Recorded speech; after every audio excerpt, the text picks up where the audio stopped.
अस्सलाम वालेकुम। मेरा नाम डॉक्टर मिर्ज़ा अली अज़हर है और मैं पाकिस्तान मेडिकल एसोसिएशन सिंध का सदर हूँ। आज मुझे कुछ गुफ्तगू करनी है आपसे सूबे सिंध में सेहत के मसाइल और उनके हल के बारे में।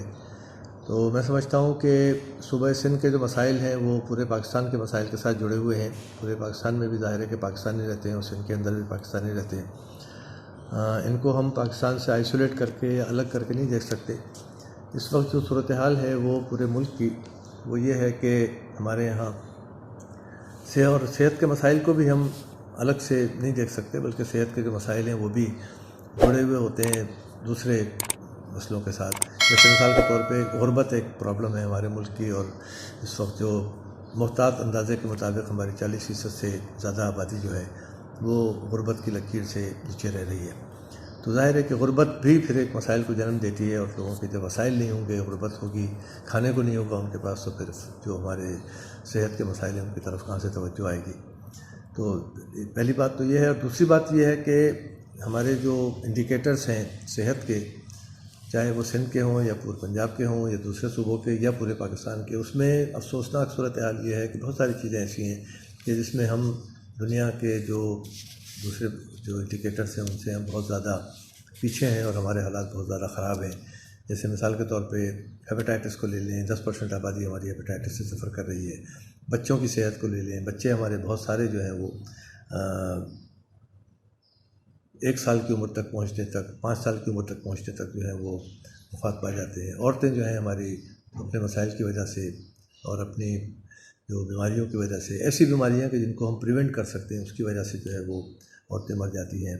उसके बाद ब्लड प्रेशर है हमारे यहाँ, टीबी है हमारे अभी तक जो है वो अच्छी खासी तादाद में लोग टीबी के शिकार हैं, टीबी का इलाज नहीं करते।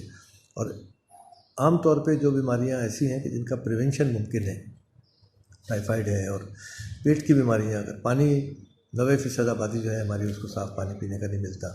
सिर्फ हम पूरी आबादी के लिए, सिंध की या पाकिस्तान की पूरी आबादी के लिए साफ़ पानी अगर प्रोवाइड कर दें, साफ़ पानी पीने का अगर हम दे दें, तो उससे हमारी पेट की 70% से ज़्यादा बीमारियां वो ख़त्म हो सकती हैं।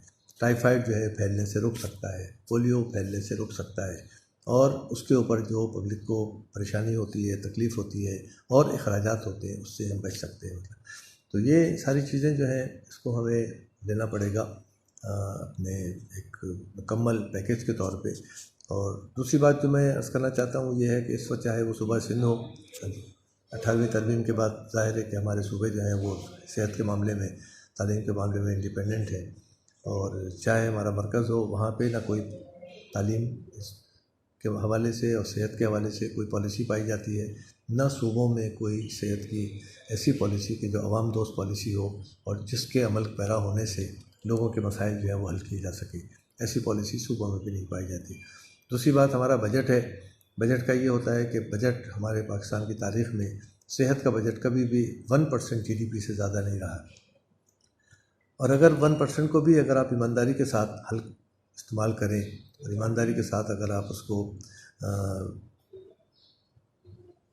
कोशिश करें कि उसको हम खर्चा करें, तो उसमें काफ़ी मसाइल हमारे हल हो सकते हैं। लेकिन उस 1% में भी क्या होता है कि ज़्यादातर बजट कंज्यूम हो जाता है तनख्वाहें देने में और एडमिनिस्ट्रेटिव मामलात में, और उसके बाद फिर करप्शन का एलिमेंट जिसको हम इग्नोर नहीं कर सकते, उसकी वजह से जो है वो जो बजट मख्तस होता है वो प्रॉपर लोगों तक नहीं पहुंचता। वो गवर्नेंस का इशू है।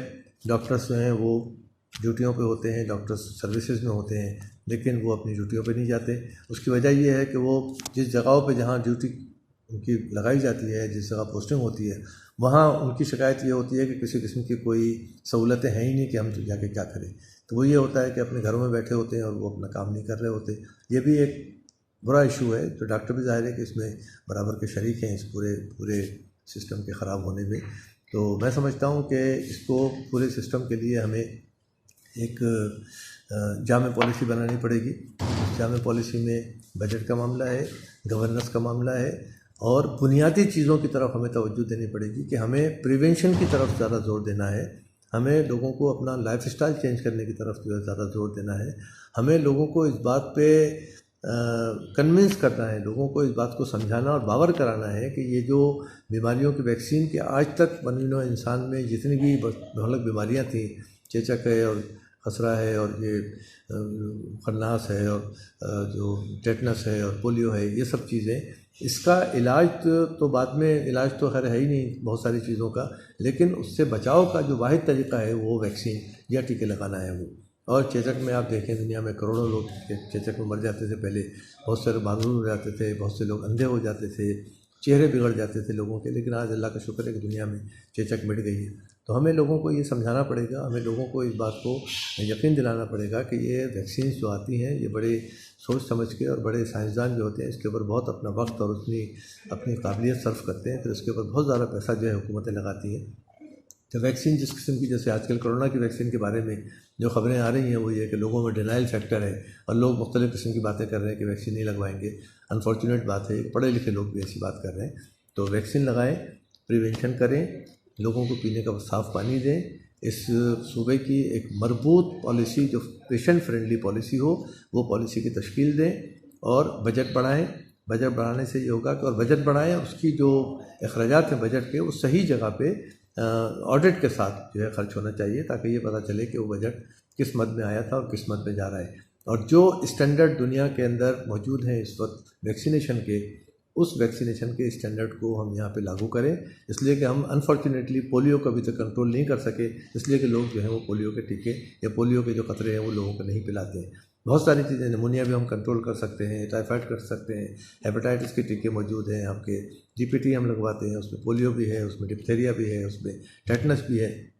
तो ये सारी वो चीज़ें हैं कि जिससे बहुत ज़्यादा अमवात होती थी, लेकिन अब अल्लाह का शुक्र है इन खतरों से और इन पोलियो के टीकों से या मुख्तलिफ़ किस्म के टीके जो भी इस वक्त अवेलेबल हैं दुनिया में, उससे बहुत ज़्यादा फ़वाइद लोगों ने हासिल किए हैं और अपनी सेहत के लिए बहुत ज़्यादा अच्छे नताइज उसके निकले। तो मेरी गुजारिश है कि जो मैंने मारूज़ात पेश की हैं इसके ऊपर तवज्जो देनी चाहिए और हमारी पब्लिक के लिए, आम लोगों के लिए इसमें फ़ायदा हासिल होना चाहिए। बहुत शुक्रिया।